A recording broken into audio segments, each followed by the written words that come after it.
Bonjour Pascal Brice. Bonjour. Pendant 5 ans, vous avez dirigé l'Office français de protection des réfugiés apatrides, l'OFPRA, c'est-à-dire que vous êtes celui qui a organisé en France l'arrivée, l'accueil des réfugiés. Vous dites aujourd'hui il y a une véritable menace sur le droit d'asile ?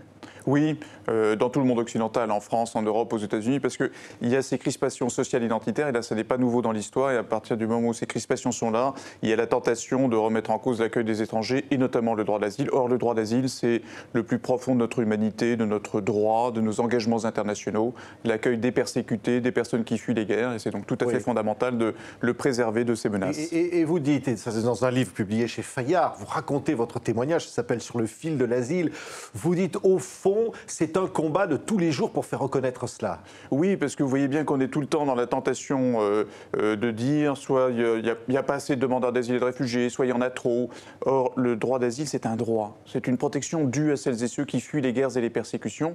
Et il faut, dans le contexte dans lequel nous sommes, et notamment au niveau européen, parce que l'Europe a été défaillante dans ce moment de crise de l'asile que je raconte au cours de ces dernières années, avec ces sommes d'engagement, d'action, il faut préserver ce droit qui est fondamental et qui est menacé. Oui, vous arrivez en 2012 à la tête de l'OFPRA, vous découvrez une institution ravagée, qui n'est pas en ordre de marche réellement, et vous allez affronter la pire crise migratoire de l'Europe depuis très longtemps.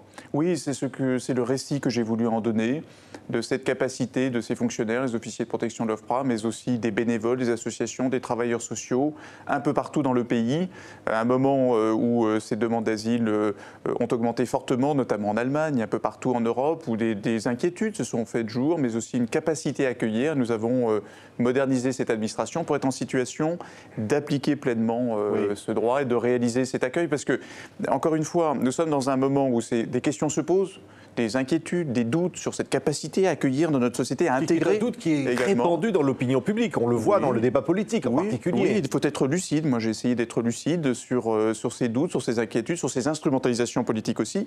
Et dans ce contexte-là, il faut être bienveillant et totalement rigoureux, organisé, maîtrisé. Lorsque l'accueil est organisé, maîtrisé, je le montre par exemple à travers les 10 000 personnes que nous sommes allés convaincre à Calais de quitter à l'époque le bidonville, accueillis partout en France. Les missions que nous avons conduites au Niger, au Tchad, en Turquie, au Liban, en Jordanie pour des réfugiés syriens.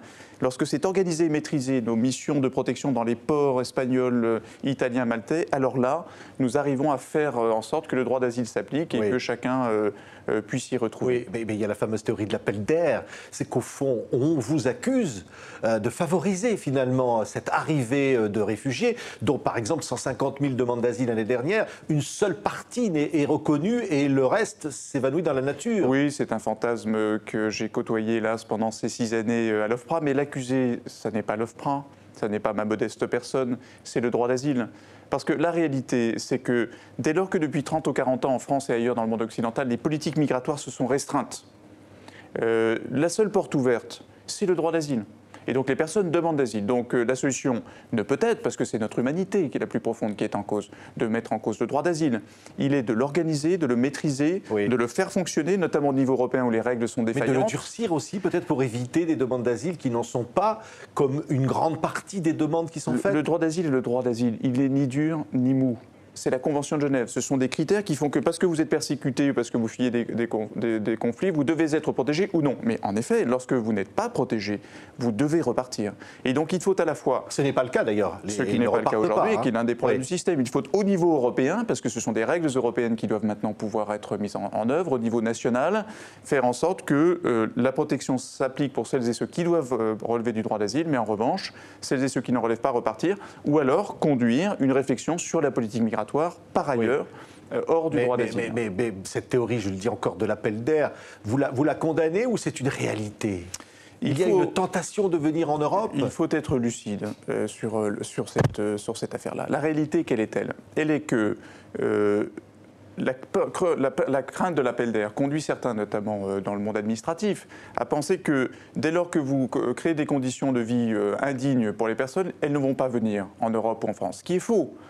Les gens viennent de toute façon, ils ont vécu de telles choses dans leur parcours qu'ils viennent de toute façon.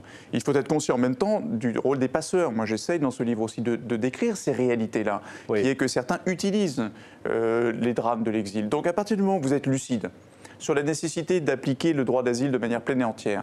Des instrumentalisations qui existent, notamment des passeurs, c'est dans ces conditions-là que vous pouvez faire respecter pleinement le droit d'asile dans notre pays, oui. Et notamment, par exemple, d'éviter, je le raconte, que vous ayez des gens dans les rues de Paris, dans les rues de Nantes, comme d'autres... Ou comme on a vu à Calais, la jungle, des situations absolument... La seule solution, c'est d'appliquer pleinement et absolument le droit d'asile, protection pour ceux qui en relèvent, retour dans le pays d'origine pour ceux qui n'en relèvent pas. Mais j'ai envie de vous dire, au fond, on voit bien, Emmanuel Macron veut restreindre le contrôle, finalement, l'arrivée des migrants, et puis notamment renforcer le contrôle aux frontières en Europe en renforçant les accords de Schengen. Et puis on voit bien dans le débat européen qui s'annonce que finalement la question migratoire va être au cœur du débat politique. On s'entend bien qu'on ne va pas aller dans le sens d'un accueil plus important de réfugiés. Rien ne le dit. Il faut éviter ce qui est la constante que j'ai vécue pendant ces 6 années. Vous êtes soit avec des discours politiques qui sont dans le déni, qui vous disent il n'y a pas de problème, s'il y a une question qui est posée dans l'opinion, et d'autres qui vous disent de manière hystérique, il y en a trop, il faut arrêter.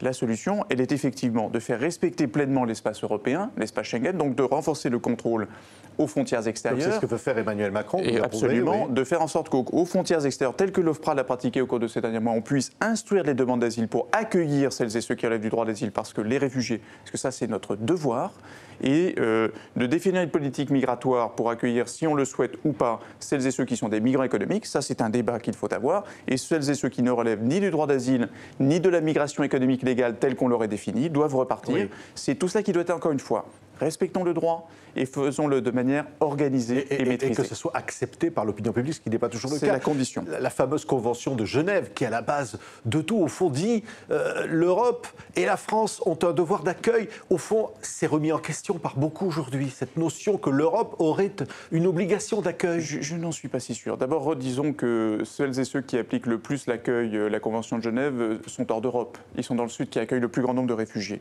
En Europe, il existe, et en France encore, ce consensus autour du droit d'asile, les réfugiés, les persécutés, qu'on mélange souvent avec le reste de l'immigration. Il faut simplement arrêter de tout mélanger et avoir des règles de pleine application du droit d'asile et encore une fois un accueil maîtrisé et organisé. Et puis au-delà, de manière distincte, un débat de politique migratoire au niveau européen et national. Oui, vous n'êtes pas sorti complètement indemne de cette expérience. Hein. Vous racontez vos grands-parents eux-mêmes avaient fui la guerre dans les années 40.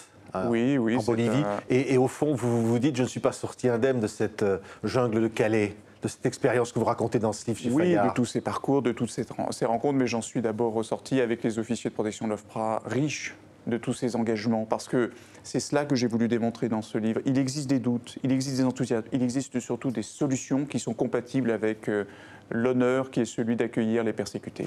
Merci beaucoup Pascal Brice d'avoir été aujourd'hui notre invité. Merci à vous.